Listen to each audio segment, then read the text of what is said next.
আসসালামু আলাইকুম ওরহমতুল্লাহি ওবারাকাতু। সম্মানিত দর্শক, আমি ইয়ামিন বিন ইমদাদ আজকে আপনাদের সামনে শবে মেরাজ নিয়ে হাজির হয়েছি। অনেক দর্শক কমেন্টে এবং ফোন করে বা SMS করে জানতে চেয়েছেন যে শবে মেরাজ কবে এবং শবে মেরাজে রোজা রাখতে হবে কয়টি, কবে কবে রোজা রাখতে হবে এবং শবে মেরাজে কবে নামাজ পড়তে হবে, কয় রাকাত কীভাবে নামাজ পড়তে হবে ইত্যাদি অনেক প্রশ্নই আমরা পেয়ে থাকি এই রজব মাস আসলে। যেহেতু রজব মাস শুরু হয়ে গেছে, এই রজব মাসের মধ্যেই অনেকে শবে মেরাজ তালাশ করে থাকেন। তো দর্শকদের সেই প্রশ্নের উত্তরগুলো আজকে খুবই সংক্ষিপ্তভাবে আপনাদের সামনে উপস্থাপন করার চেষ্টা করব। ওমা তৌফিক ইল্লা বিল্লাহ। আমি প্রথমে বলছি শবে মেরাজ কবে, এই প্রশ্নের উত্তরে কথাই বলবো। তা হলো কুরআন বা হাদিসের মধ্যে শবে মেরাজ কবে সংগঠিত হয়েছিল এ বিষয়টা সুস্পষ্টভাবে কোথাও পাওয়া যায় না। শবে মেরাজ এটা একটা সত্য ঘটনা। কুরআনের মধ্যে ঘটনা উল্লেখ পাওয়া যায়। সূরা বানী ইসরাঈলের প্রথম আয়াতে উল্লেখ আছে, সুবহানাল্লাযী আসরা বিআবদিহি লাইলাম মিনাল মসজিদিল হারাম ইলাল মসজিদিল আকসা আল্লাযী বারাকনা হাওলাহু লিনুরিয়াহু মিন আয়াতিনা। তো এই আয়াতের ঘটনা, এই মেরাজের ঘটনা বানী ইসরাঈলের প্রথম দিকেই উল্লেখ করা হয়েছে এবং হাদিসের মধ্যেও সুস্পষ্টভাবে মেরাজের ঘটনাটা উল্লেখ করা হয়েছে। এবং আমরা সকলে জানি এই মেরাজে আল্লাহ রাসূল সাল্লাল্লাহু আলাইহি ওয়াসাল্লাম মক্কা থেকে প্রথমে মসজিদুল আকসা পর্যন্ত এবং মসজিদুল আকসা থেকে সপ্ত আকাশে আল্লাহ রব্বুল আলামিনের সাথে কথোপকথনের উদ্দেশ্যে গিয়েছিলেন এবং আল্লাহ রব্বুল আলামিন সে রাতে আমাদের জন্য অর্থাৎ উম্মতে মুহাম্মাদের জন্য 5 ওয়াক্ত সালাত ফরজ করে দিয়েছিলেন। এই ঘটনাগুলো আমরা সকলে জানি এবং এভাবে আমরা বয়ান করে থাকি। তো এই ঘটনাকে অবিশ্বাস করার কোনো সুযোগ নেই। মুসলিম মাত্র এই ঘটনাকে আমরা বিশ্বাস করে থাকি, এটা বিশ্বাস করতে হবে।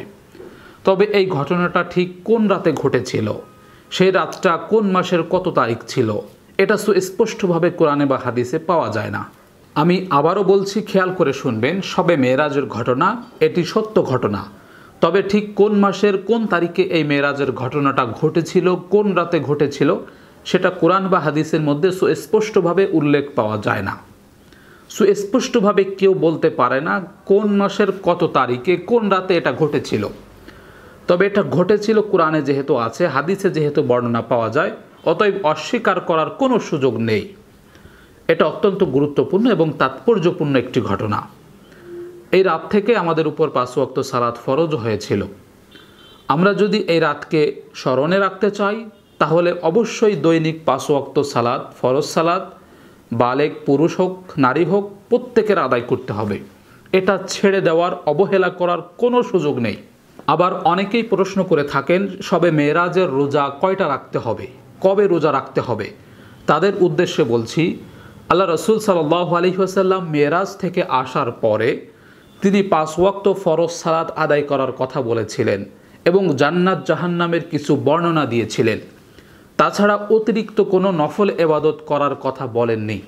আমরা যদি নিজেদের মতো করে কোনো নফল এবাদত তৈরি করি, বিশেষ নিয়ত করে নফল এবাদত করি, তাহলে আল্লাহ রব্বুল আলামিনের কাছে সেটা এবাদত হিসেবে গ্রহণযোগ্য হবে না। অতএব শবে মেরাজের নিয়ত করে কোনো নফল রোজা, একটা হোক দুইটা হোক, এটা রাখার কোনো বিধান নেই। বছরের 5 দিন ব্যতীত বাকি যে কোনো দিন আমরা রোজা রাখতে পারি, কোনো নিষেধ নেই। তবে শবে মেরাজের নিয়ত করে কোনো রোজা রাখা যাবে না, এর কোনো নিয়ম নেই। যারা প্রশ্ন করে থাকেন কয়টা রোজা রাখতে হবে, কবে রোজা রাখতে হবে, তাদের উদ্দেশ্যে সুস্পষ্টভাবে কথা বলছি। সুস্পষ্টভাবে সকল ওলামায়ে কেরাম কথাই বলবে যে আমরা কথা কখনোই বলতে পারি না যে শবে মেরাজকে কেন্দ্র করে আমরা কয়টা এবং কবে কবে রোজা রাখব, কারণ কোরআন হাদিসের মধ্যে কথাগুলো পাওয়া যায় না। সাহাবায়ে কেরামের আমল থেকে এরকম কোনো দৃষ্টান্ত পাওয়া যায় না, তাবেঈনদের আমল থেকেও এরকম কোনো দৃষ্টান্ত পাওয়া যায় না। শবে মেরাজের এই রাতের ঘটনাকে স্মরণে রাখার জন্য বিশেষ কোনো নফল এবাদত, অতিরিক্ত এবাদত যদি করার প্রয়োজন থাকতো তাহলে সাহাবায়ে কেরামের আমল থেকে সেটা প্রমাণিত হতো, তাবেঈনদের মধ্যে সেটা আমল থাকতো, তাবেঈনদের মধ্যে সেটা আমল থাকতো। কিন্তু আমরা সাহাবীদের মধ্যে, তাবেঈনদের মধ্যে, তাবেঈনদের মধ্যে এরকম কোনো আমলের দৃষ্টান্ত পাই না।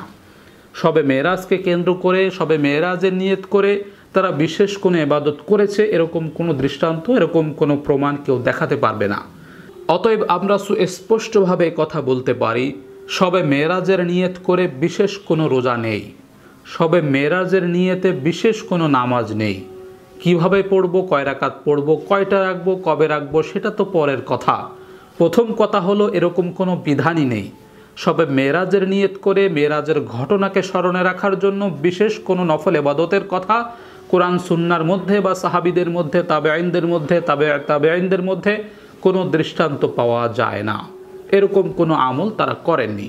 অতএব আমরা যদি তাদের থেকে বেশি ইবাদত করতে গিয়ে শবে মেরাজের নিয়ত করে নির্দিষ্ট কোনো দিনে যদি আমল করে থাকি, তাহলে সেটা বেদাত হিসেবে গণ্য হবে। হ্যাঁ, আমি আবারও বলছি, আমরা যদি শবে মেরাজকে কেন্দ্র করে নির্দিষ্ট কোনো দিনে বিশেষ কোনো ইবাদত বিশেষ নিয়ত করে থাকি, তাহলে সেটা আমল হিসেবে গ্রহণযোগ্য হবে না, সেটা নিঃসন্দেহভাবে বিদআত হবে। অতএব আমরা এই বিদআতের মধ্যে যেন লিপ্ত হয়ে না যাই। আমরা অন্যান্য দিন যেভাবে নফল ইবাদত করি, ঠিক সেভাবে আমরা রজবের বাকি দিনগুলোতে, বাকি রাতগুলোতে আমরা ইবাদত করব। যেহেতু সামনে রমজান আসতেছে, অতএব রমজানের প্রস্তুতি হিসেবে আমরা রজব মাসে, শাবান মাসে বেশি বেশি নফল রোজা রাখব, তবে শবে মেরাজের নিয়ত করে নয়। আমি আবারও বলছি, খেয়াল করে শুনবেন, আল্লাহ রসুল সাল্লাল্লাহু আলাইহি ওয়াসাল্লাম রমজানের পূর্বে রজব মাসে, শাবান মাসে বেশি বেশি নফল রোজা রাখতেন।